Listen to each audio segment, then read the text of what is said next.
বিসমিল্লাহির রহমানির রহিম। আসসালামু আলাইকুম ওয়া রাহমাতুল্লাহ। আজকের এই ভিডিওতে আপনারা জানতে পারবেন সহবাসের সঠিক ইসলামিক নিয়ম।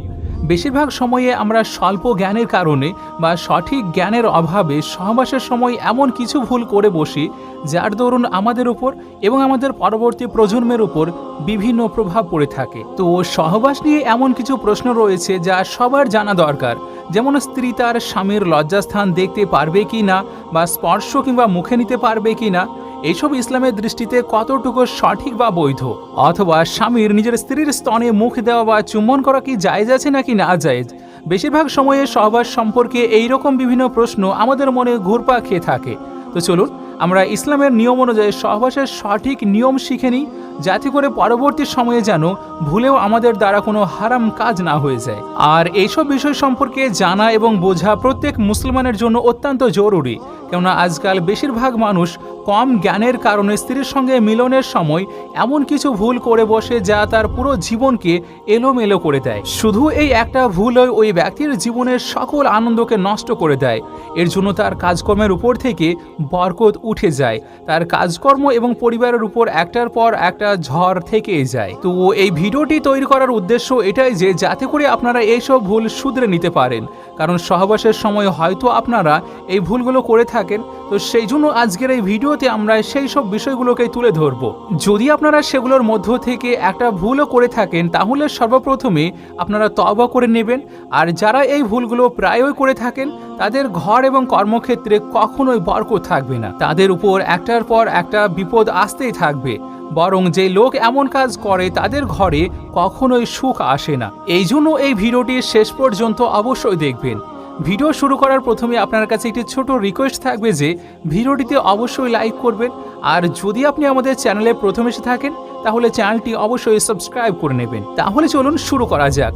প্রথম মাশআআলা, স্ত্রীর সঙ্গে মিলিত হওয়ার সময় অর্থাৎ সহবাস করার সময় যদি আপনার অন্য কাউকে মনে পড়ে যায়, যেমন আপনি আপনার স্ত্রীর সঙ্গে রয়েছেন কিন্তু আপনার মাথাতে অন্য কিছু ঘুরছে, তো কান খুলে শুনে রাখুন, এটা এক ধরনের জিনা হয়ে যাবে। যদিও আপনি আপনার স্ত্রীর সঙ্গে মিলিত হচ্ছেন তবুও এটা জিনা হিসাবে গণ্য করা হবে, তার কারণ আপনি আপনার স্ত্রীর সঙ্গে সহবাসের সময় অন্য কাউকে মনে করছেন। আর এই একই বিষয় মহিলাদের জন্য প্রযোজ্য।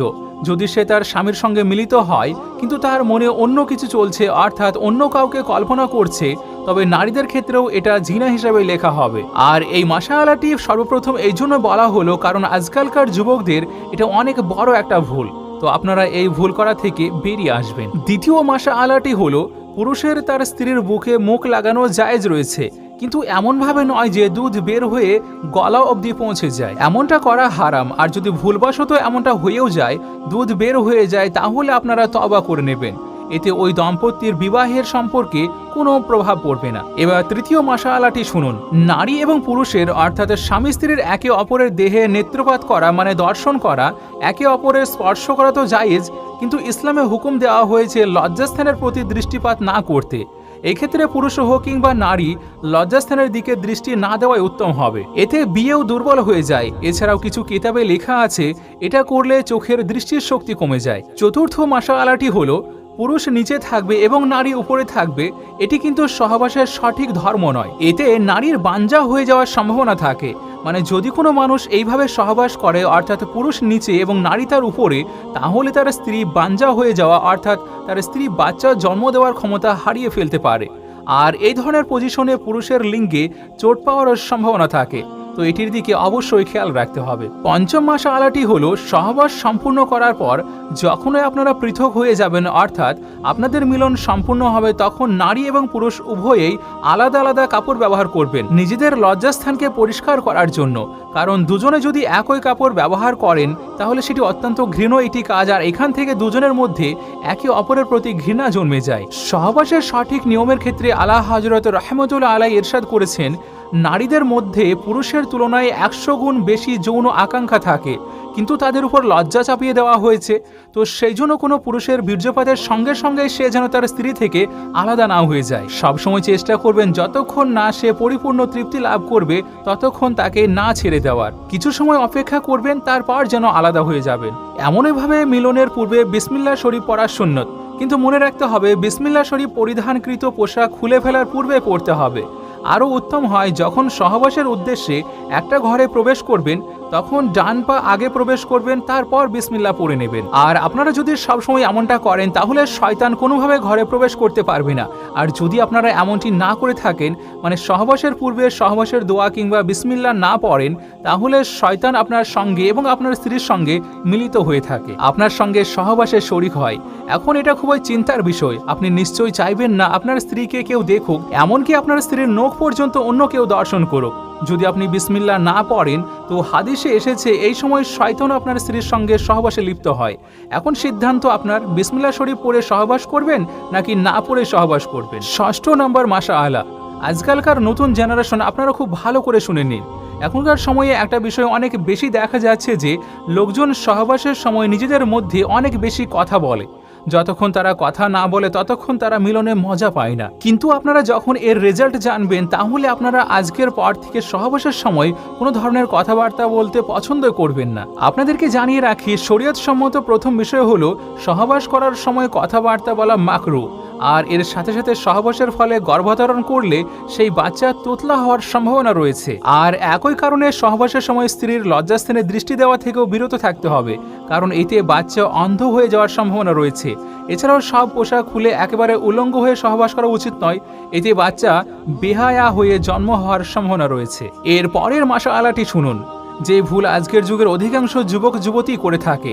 যে ঘরে আপনারা সহবাস করেন যদি ওই ঘরে কোনো কোরআনের আয়াত লেখা থাকে কিংবা ওই ঘরে কোনো ছবি আছে আর যেখানে কোনো দোয়া লেখা আছে, তো যতক্ষণ না পর্যন্ত ওই জিনিস কাপড় দিয়ে ঢেকে দেওয়া হয় তো ওই ঘরে সহবাস করার সম্পূর্ণ পোশাক খুলে উলঙ্গ হওয়া ওই জিনিসের প্রতি বেয়াদবি করা হবে। তবে হ্যাঁ, যদি কোরআন রাখা হয় সেক্ষেত্রে কোরআন একটি পরিষ্কার কাপড় দিয়ে ঢেকে রাখা হয়, তবে এতে কোনো ধরনের অসুবিধা নেই। আর এমনইভাবে কাবা শরীফের দিকে মুখ করেও সহবাস করা নিষিদ্ধ রয়েছে। যদি কোনো স্বামী স্ত্রী যাদের ছোট একজন বাচ্চা রয়েছে বা বাচ্চা বুঝদার, তবে সেই বাচ্চার সামনেও সহবাস করা মাকরু। এমনভাবে যদি কোনো পুরুষের দুজন স্ত্রী থাকে আর দুজনের থেকে ওই ব্যক্তির কোনো পর্দা নেই, কিন্তু একজন নারীর অপর আরেকটি নারীর মধ্যে পর্দার বিধান রয়েছে, তো এই জন্য এক স্ত্রীর সামনে অন্য স্ত্রীর সঙ্গে সঙ্গম করা জায়েজ নয়। 8 মাশাআল্লাহ, আরেকটি বড় ভুল হলো বেশি বৃদ্ধ মহিলার সঙ্গে বা দাঁড়িয়ে সঙ্গমে লিপ্ত হওয়া। শরীর অনেক দুর্বল হয়ে যায়। এছাড়াও দেহের ভিতরে বিভিন্ন রোগ ব্যাধি জন্ম নেয়। এমনভাবে ভরা পেটে সহবাস করা থেকে বিরত থাকতে হবে, কারণ এটা আপনার শরীরের জন্য অনেক ক্ষতিকারক হতে পারে। সহবাস শেষ হওয়ার সঙ্গে সঙ্গে ঠান্ডা পানি পান করা উচিত নয়, কারণ এটাও আপনার শরীরের জন্য অত্যন্ত ক্ষতিকর। আর সহবাসের পরপরই পানি পান করলে আপনার পুরুষ শক্তি কম হয়ে যেতে পারে। ঠিক একইভাবে সহবাস শেষ হওয়ার পরপরই গোসল করা উচিত নয়, বরং কিছু সময় বিশ্রাম নিয়ে তারপর গোসল করা ভালো, কারণ ওই সময়ে শরীর অনেক বেশি গরম থাকে আর সঙ্গে সঙ্গে পানি দেওয়া শরীরের জন্য অত্যন্ত ক্ষতিকর। আর একটা জিনিস, কোনো মহিলার মাসিক চলাকালীন সময়ে সহবাস করাও জায়েজ নয়। হতে পারে সেটা বিবাহের প্রথম রাতই হোক না কেন, তাও সেটা বৈধ নয়। যদি কেউ এটাকে জায়েজ হিসেবে জানে বা এরকম বলে থাকে এটা করা জায়েজ আছে, মানে আমাদের বিয়ের প্রথম রাত সুতরাং আমরা এমনটা করতেই পারবো, তো এইরকম যদি কেউ বলে তাহলে ওই ব্যক্তি প্রকাশ্য কাফের হয়ে যাবে। একইভাবে স্ত্রীর পায়ুপথে সঙ্গম করাও শক্তভাবে হারাম ঘোষণা করা হয়েছে, এটা একদমই নাজায়েজ। কিন্তু নারীদের পিরিয়ডের ক্ষেত্রে আরেকটি মাসালা শুনে রাখুন, ঋতু চলাকালীন সময় নারী অশুদ্ধ হয়ে যায় না, কারণ অনেক জায়গায় এইরকম রীতি দেখা যায় যে নারীর পিরিয়ড হয়েছে তো সেই জন্য সে নাপাক হয়ে যায়। এমনকি তাকে খাদ্য তৈরি করা থেকে শুরু করে বিভিন্ন কাজে হতে বিরত রাখা হয়, এমনকি তার হাত থেকে কিছু খাওয়াও পাপ মনে করা হয়।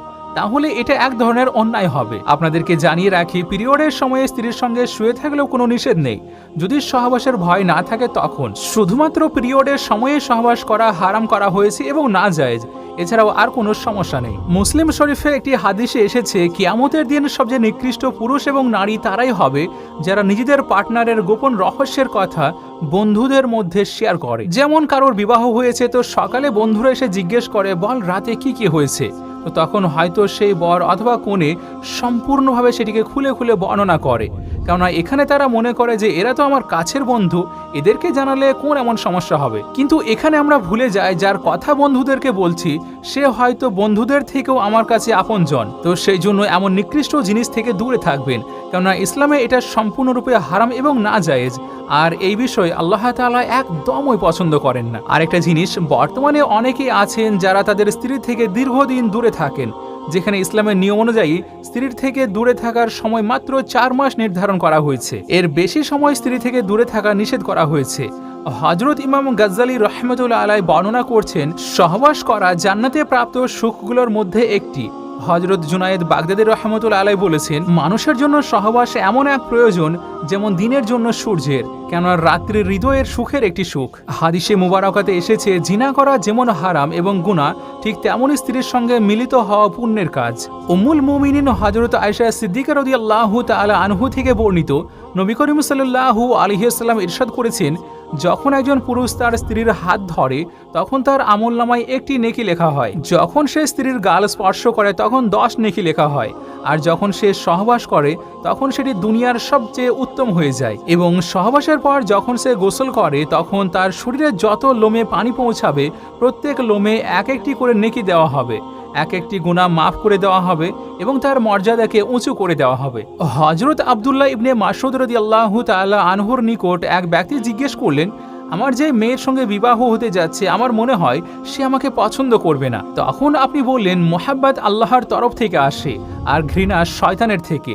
তুমি এক কাজ করো, যখন ওই মেয়ের সঙ্গে প্রথমবার মিলিত হবে তার পূর্বে 2 রাকাত নফল নামাজ পড়ে শুকরিয়া আদায় করবে, আর এমনভাবে আদায় করবে যেন তুমি ইমাম আর সে তোমার অনুসারী, অর্থাৎ নামাজের জন্য পুরুষ আগে দাঁড়াবে এবং স্ত্রী তার পিছনে, আর 2 রাকাত নফল নামাজ আদায় করবে। তাহলে ইনশাআল্লাহ আল্লাহ তাআলা তোমার স্ত্রীর হৃদয়ে মুহাব্বত জাগিয়ে দেবেন। তো এই সম্পূর্ণ বিষয়টি বিয়ের প্রথম রাতে রয়েছিল।